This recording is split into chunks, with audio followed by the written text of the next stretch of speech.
Hello बच्चों, आपका स्वागत है हमारे चैनल कुछ और ब्रेन पे। तो आज हम आपको बताने जा रहे हैं यूनिवर्सल लॉ ऑफ ग्रेविटेशन, जो कि दिया था हमें सर आइजैक न्यूटन ने। ठीक है, बहुत ही इंपॉर्टेंट लॉ है जो कि पेपरों में पूछा जाता है और ये क्लास 9th और हाई स्कूल के लिए है और आगे भी काम आता रहता है। ठीक है, बहुत ही इंपॉर्टेंट टॉपिक है।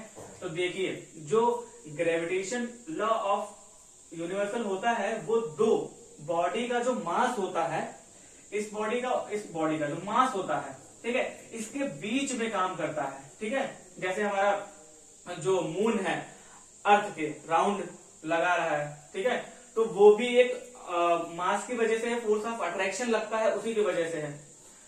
ठीक है, तो सर आइजैक न्यूटन ने इसको प्रूव किया था। तो चलिए हम देखते हैं क्या करेंगे। तो यहाँ पे इस ऑब्जेक्ट जो हमने लिए हैं, दो ऑब्जेक्ट, एक बिग ऑब्जेक्ट है और एक स्मॉल ऑब्जेक्ट है जिसका मास कितना है, स्मॉल m है। ठीक है, यहाँ पे देख रहे हैं स्मॉल बॉडी है, स्मॉल ऑब्जेक्ट कह सकते हैं, मास m है, और यहाँ पे बिग बॉडी है तो उसका कैपिटल M से ले लिया है।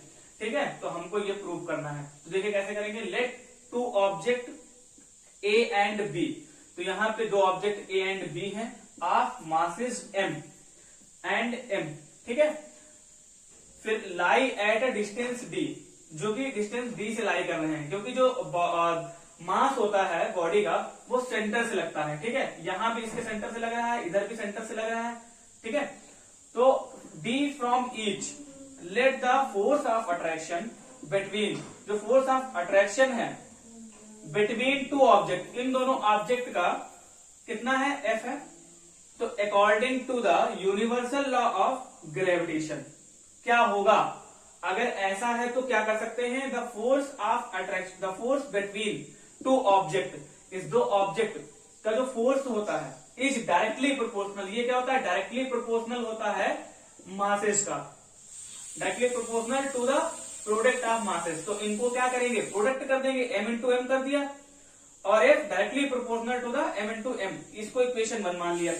अब क्या करेंगे, and the force of inversely proportional, तो ये क्या करेंगे, जो हमारा स्क्वायर होता है, स्क्वायर ऑफ डिस्टेंस, तो जो D है इसको square of distance between them inversely proportional कर देंगे। तो यहाँ पे क्या लिखेंगे, F inversely proportional 1 by D square, equation second. अब दोनों इक्वेशन को क्या करेंगे, कंबाइन कर देंगे।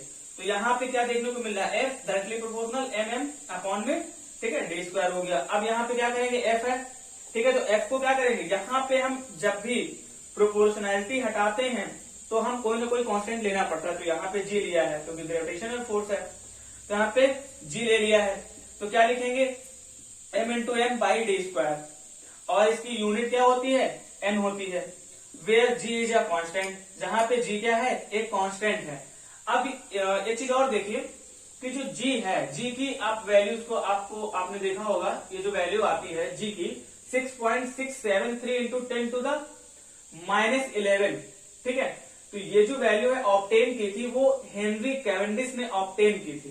ठीक है, और G की जो यूनिट है न्यूटन मीटर स्क्वायर किलोग्राम -2, तो ये कहां से आई। ठीक है, ये सब्स्टिट्यूट करते हैं F और जो फार्मूला है, ठीक है, डिस्टेंस, और इसको सब्स्टिट्यूट करके क्रॉस मल्टीप्लाई करके, ठीक है, तो यूनिट आती है। ठीक है, तो आप लोग इसको देखिए। अगर आपको वीडियो अच्छा लगा हो तो लाइक करिए, कमेंट करिए, शेयर करिए, और मैं आगे वीडियो आपके लिए बनाता रहूंगा। Thank you.